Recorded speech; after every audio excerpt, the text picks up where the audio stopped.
public school system.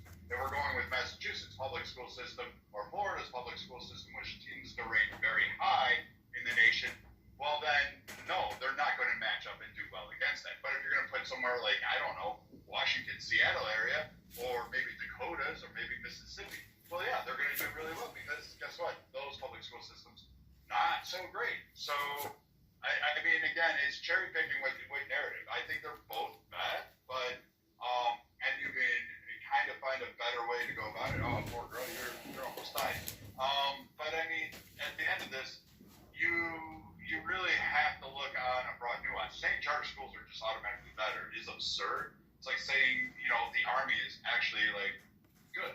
They're just never going to beat Navy in the overall record of football games. That's kind of a short, misleading misinformation, Brad.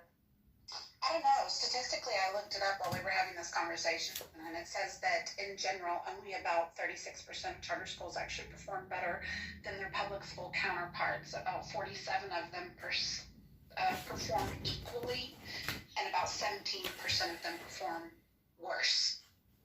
Yeah, at least to my knowledge, the reason why you have PISA, and PISA is used by the testing is what's critical.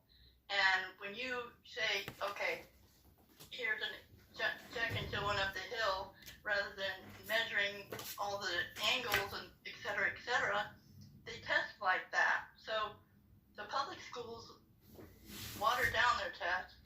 The private schools really push the envelope, so they're ready to go to college or get a career tech certification. But again, private schools, depending on the payment, but charter schools are not all charter schools. There's a variety of systems that are charter schools. Not all charter schools in any of the systems, of the 3 or 4 primary ones that rise to the top, are doing very well. Private, rich, bougie schools, we agree. They ain't fucking off the charts. They perform great. Hell yeah, if you got $1 billion to sink into a kindergarten, those kids are going to do fantastic. They're going to get the best teachers, best resources, automatically. But the charter schools that you were describing as an overall blanket term to take one of the rich bougie schools and apply it to the better overall chart, that's not fair. That's not even accurate at all. Charter schools are not that much better than public school systems, and both have inherent flaws in their design and tracking on their testing scores that you even cited. But you can't come to say, yeah, maybe there does need to be work, and maybe we need to actually just kind of not go charter or public and actually try to figure out the education system as a whole. just really quick, another factor as to why charter schools and private schools usually don't do the same is not because they have harder material,